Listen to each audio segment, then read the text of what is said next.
Ce soir à l'émission, neige et redoux, faut-il s'inquiéter pour nos toitures? Est-ce que sur le gyps ou le plâtre à l'intérieur, il y a des fissures qui ont apparu?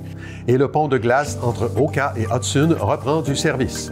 On est capable de gagner en épaisseur par en haut et non juste d'attendre que la nature le fasse. En entrevue, je reçois la mairesse de Blainville, Lisa Poulain, avec qui je discute du dossier Stablex et du projet de loi 93. Un projet de loi qui crée un précédent dangereux. Je m'entretiens également avec Sophie Lontin de l'organisme Droits et recours Laurentides à propos d'une action collective sur la garde préventive. C'est une privation de liberté, le fait d'être gardé contre sa volonté. Bienvenue à Accès local.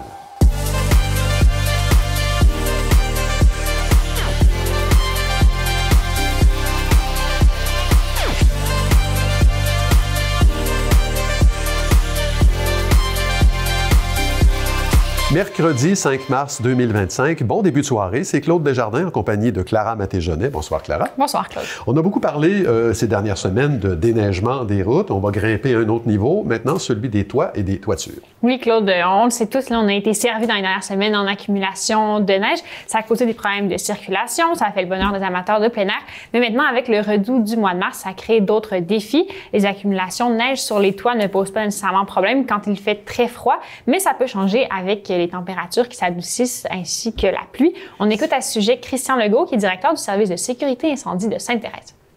Le poids de la neige va changer, elle va devenir plus lourde. Donc, la lourdeur qui est ainsi sur le toit, on peut se retrouver avec une surcharge sur le toit, puis ça peut avoir une incidence sur la structure de notre bâtiment.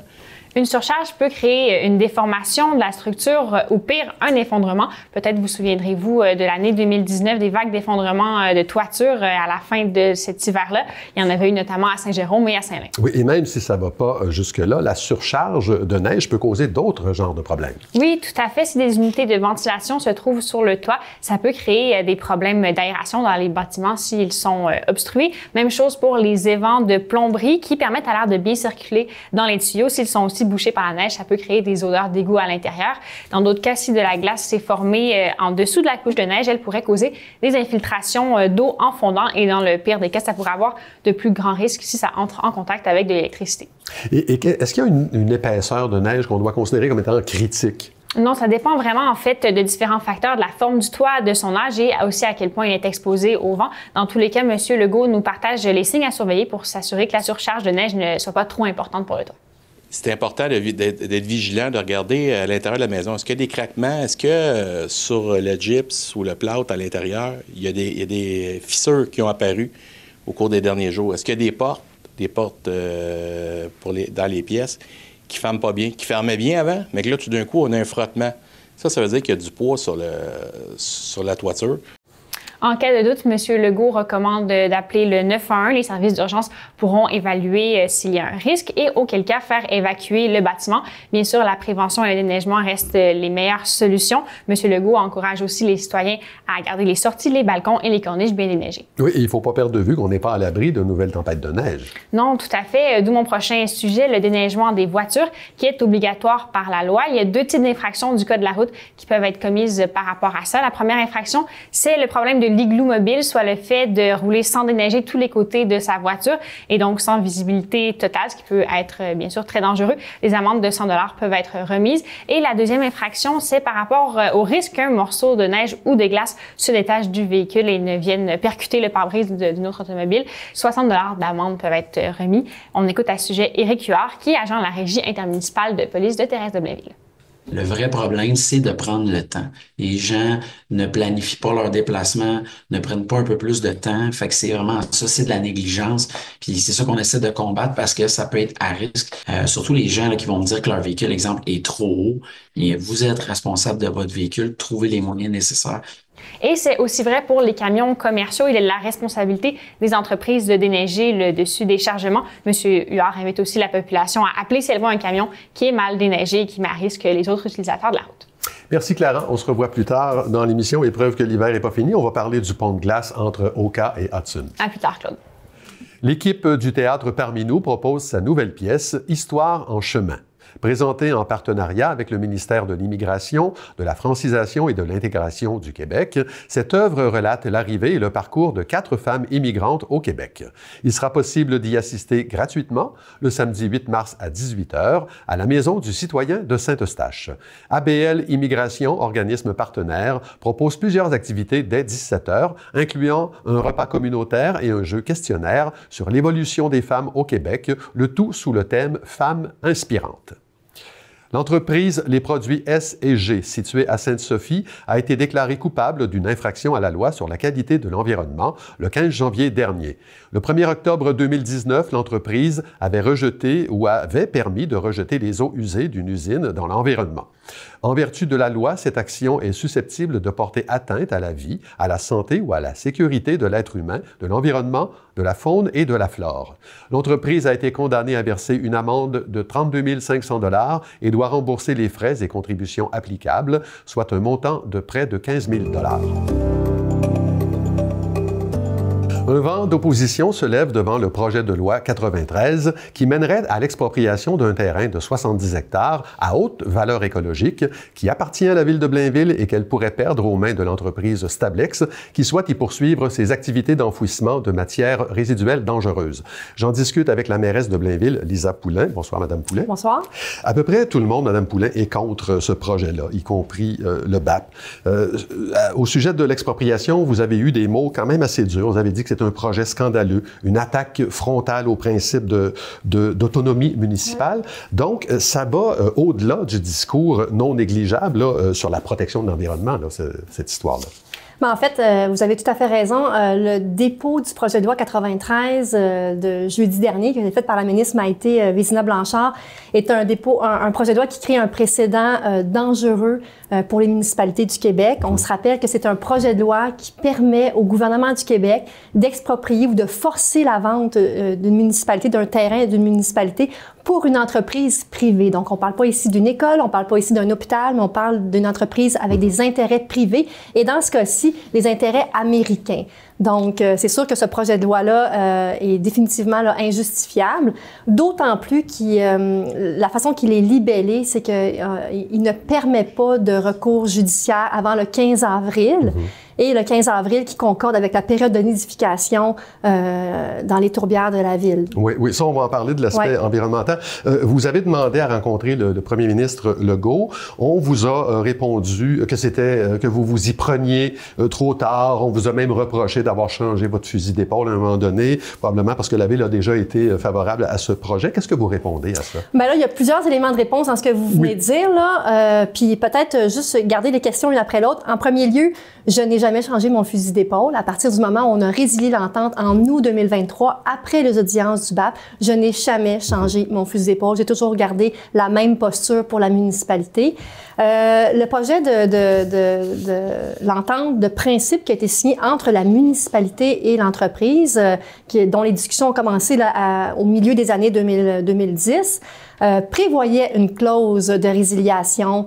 Donc, à la lumière de toutes les informations qui ont émergé lors des audiences du BAP, il devenait inconciliable pour nous là, de pouvoir continuer en ce sens.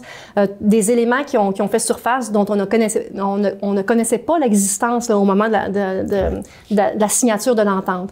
Alors, pour nous, le conseil municipal, c'était évident qu'on ne pouvait pas concilier les intérêts de la population avec ce projet d'expansion. Donc, on a résilié l'entente. Puis, comme vous l'avez dit tantôt, le BAP a été dans le même sens, là, en ne recommandant pas le projet.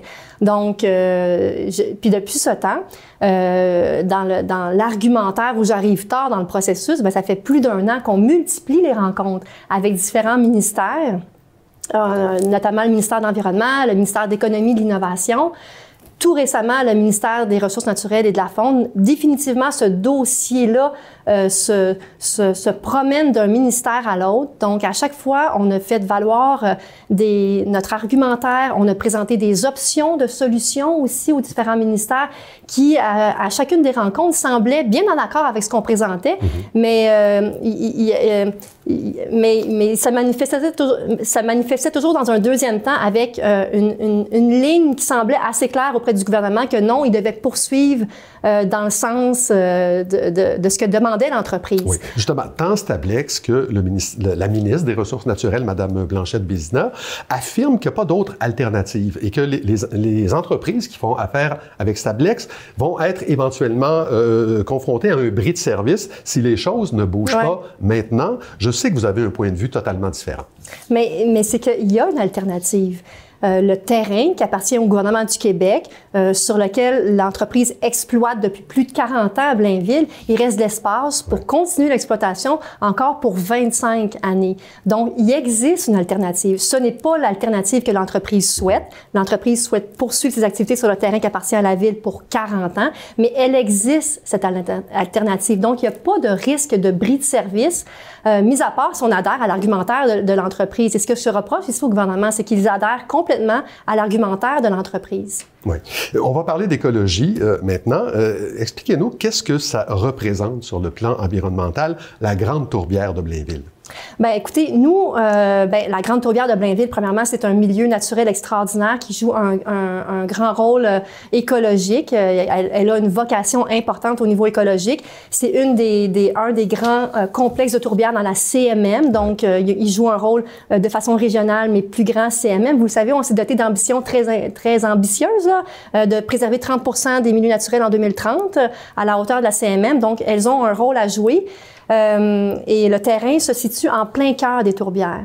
Puis on le sait qu'à travers les années, la première cause de perte de la biodiversité, c'est justement la fragmentation des milieux naturels. Alors ici, on vient fragmenter la tourbière en deux, donc avec toute la perte de connectivité que ça accorde. Donc oui, il y a des impacts majeurs au niveau environnemental. On a fait faire une analyse comparative par une firme externe, donc une firme indépendante à l'automne dernier, sur les deux terrains. Donc, quels étaient les impacts environnementaux sur le terrain de la municipalité versus celui du gouvernement du Québec. Et les conclusions sont claires, qu'autant au niveau faunique, forestier qu'hydrique, l'impact environnemental est beaucoup plus grand sur le terrain qui appartient à la ville de Blainville. Oui. Il est prévu que le projet de loi soit étudié à compter du 17 mars. Vous avez même l'intention d'en débattre, vous, en commission parlementaire. Stablex insiste quand même beaucoup pour dire qu'elle veut commencer à déboiser dès le 15 mars pour pouvoir lancer les travaux de la cellule 6 le 15 avril. Est-ce que vous craignez pas un bâillon de la part du gouvernement?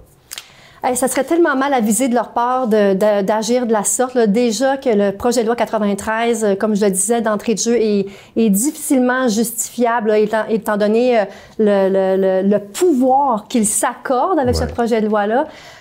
Puis pour revenir à l'urgence du 15 mars, là, comme le dit l'entreprise, je veux juste rappeler que des échéances, j'en ai connu plusieurs dans la dernière année. On a entendu en premier lieu l'échéance du 1er mai 2024, où semble-t-il que si on ne prenait pas une décision avant le 1er mai 2024, on était face à un bris de service.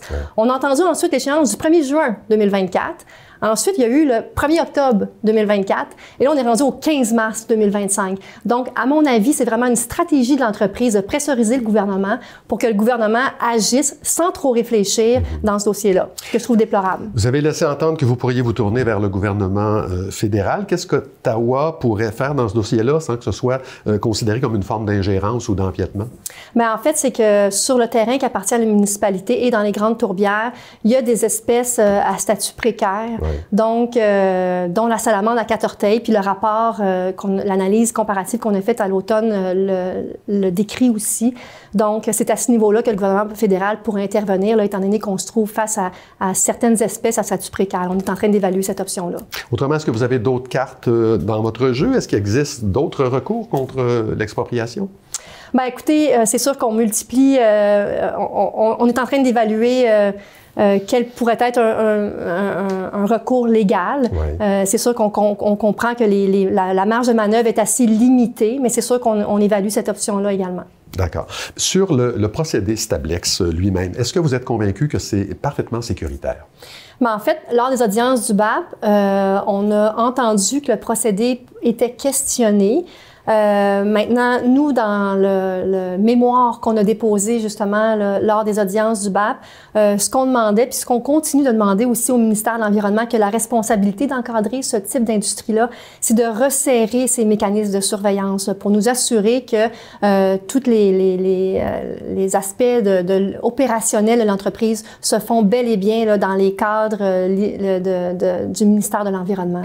Donc, on redemande à nouveau au ministère de l'Environnement de recadrer puis de resserrer les mécanismes de surveillance, effectivement.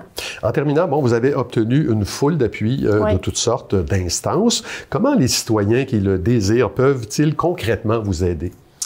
La meilleure façon de communiquer des informations précises et véridiques entre l'appareil municipal puis la population, c'est via notamment une infolettre qu'on a plus de 20 000 abonnés, là, 22 000 abonnés si je me rappelle bien sur cette infolette-là. Donc, on a fait une première communication vendredi dernier où on venait décrire les faits et les actions qui ont été posées par la Ville et les actions à venir. On a aussi invité la population à poser quelques gestes, dont notamment se communiquer auprès des instances décisionnelles dans ce dossier-là là, pour évoquer leur point de vue ou le fait qu'ils ne sont pas en accord avec l'expansion de l'entreprise. Maintenant, on prévoit faire une autre infolette aussi là, cette semaine là, pour faire une mise à jour des actions qui seront faites. Puis à chaque fois, on va finir l'infolette avec un geste à poser, là, un call to action, si je le dirais en anglais, là, pour que la population puisse agir dans le dossier. Parce qu'effectivement, vous avez tout à fait raison. Lorsque je suis sur le terrain, premièrement, la population, et je les remercie, me manifeste beaucoup de support, de soutien et de confiance dans ce dossier-là.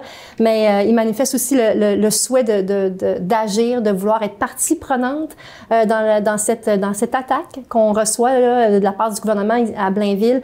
Donc, je les invite à soit s'abonner à l'infolettre ou aller voir sur le site de la Ville de Blainville dans l'actualité. Toutes les informations sont inscrites à ce niveau-là et on va proposer les actions, je dirais, légitimes et efficaces là, pour faire avancer le dossier.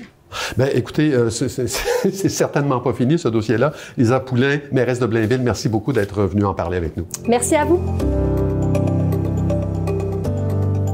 La Fondation Jean Lapointe a bouclé la 12e édition de son défi 28 jours sans alcool en récoltant plus de 555 000 $ dans le cadre de cet événement qui sert aussi de collecte de fonds.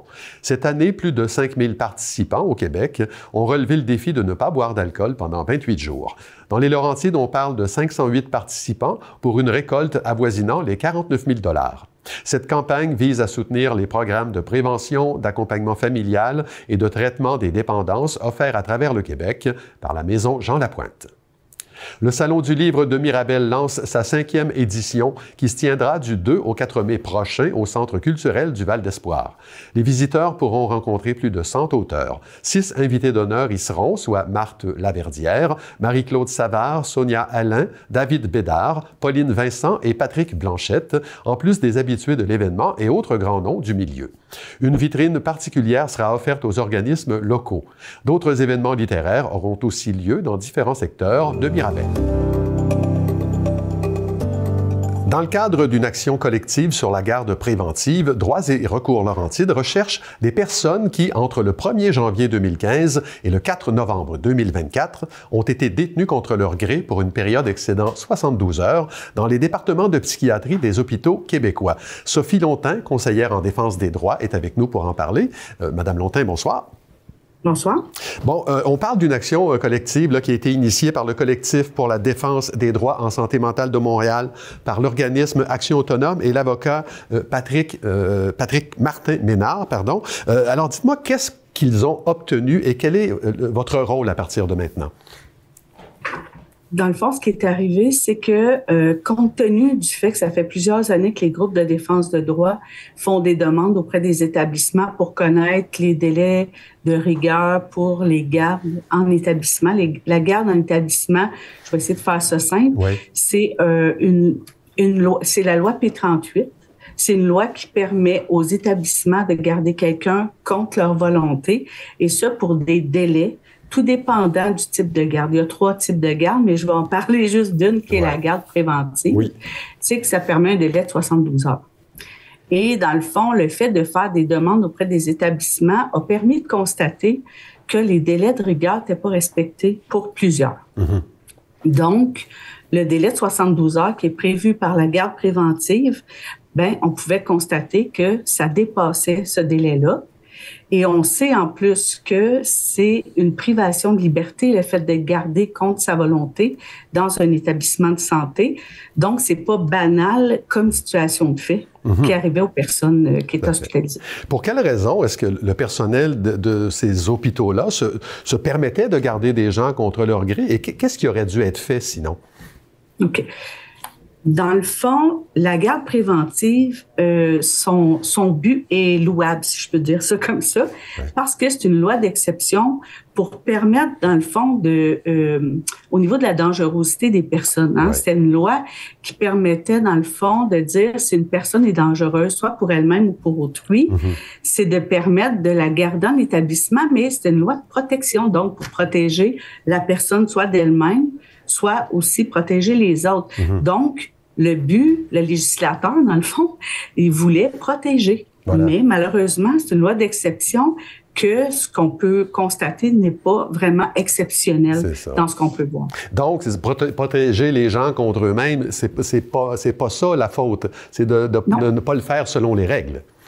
Absolument, c'est ça. La loi est noble, si je peux dire ça comme ça, mais c'est dans l'application de cette loi-là, malheureusement, que là, le bas blesse. Bon, dans ce recours collectif, ce qu'on a obtenu, c'est une somme de 8,5 millions de dollars. Ça, c'est à répartir entre des gens qui auraient subi ce préjudice-là. Quel est le rôle de Droit et recours Laurentides là-dedans?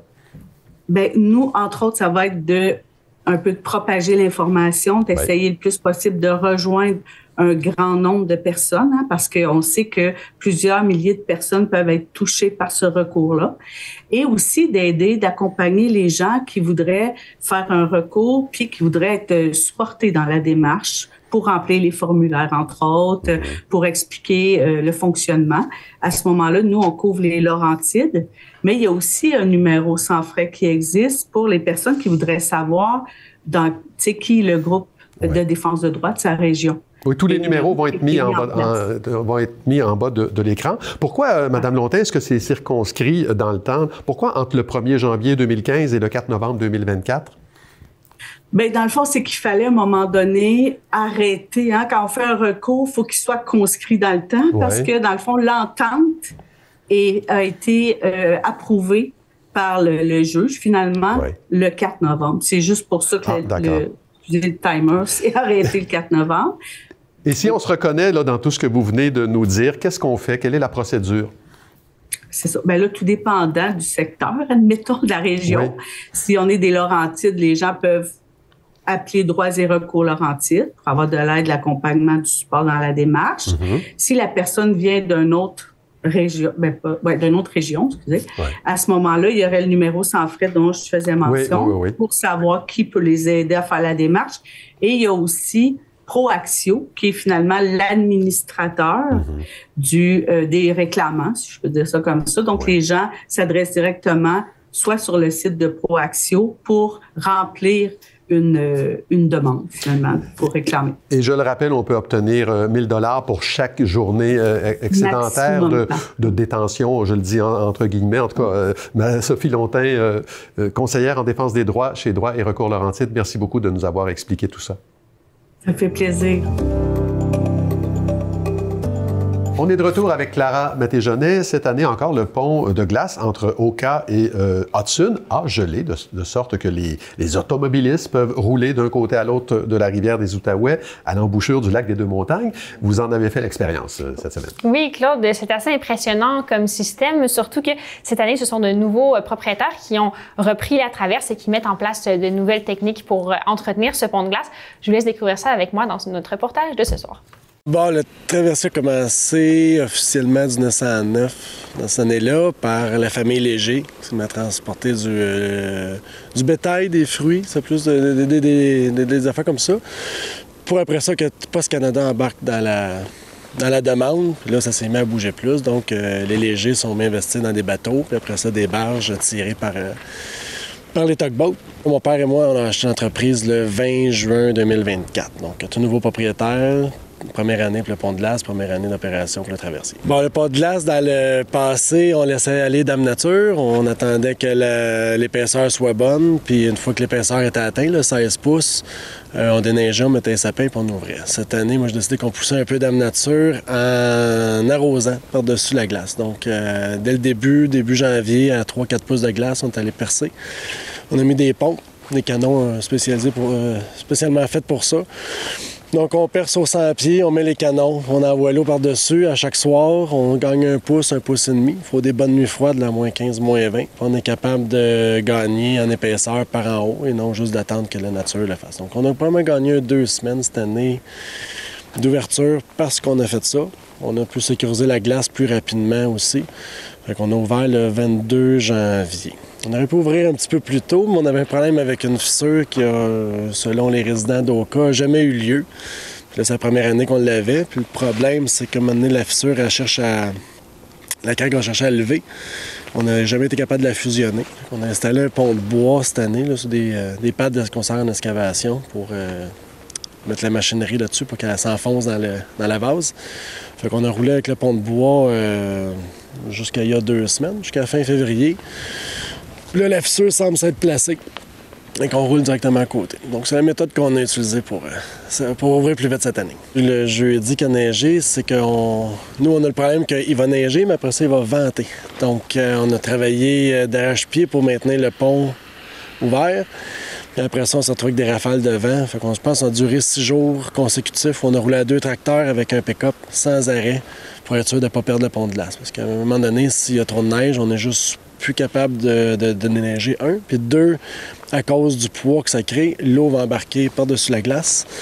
Puis à ce moment-là, la machinerie n'est plus capable de fonctionner. Fait qu'on peut dire qu'on a perdu le pont de glace, mais là, on l'a maintenant à vie. Les prochains jours, ça va être les redoux de jour qui vont être à gérer. Donc, on va se retrouver avec une slotch sur le dessus de la glace.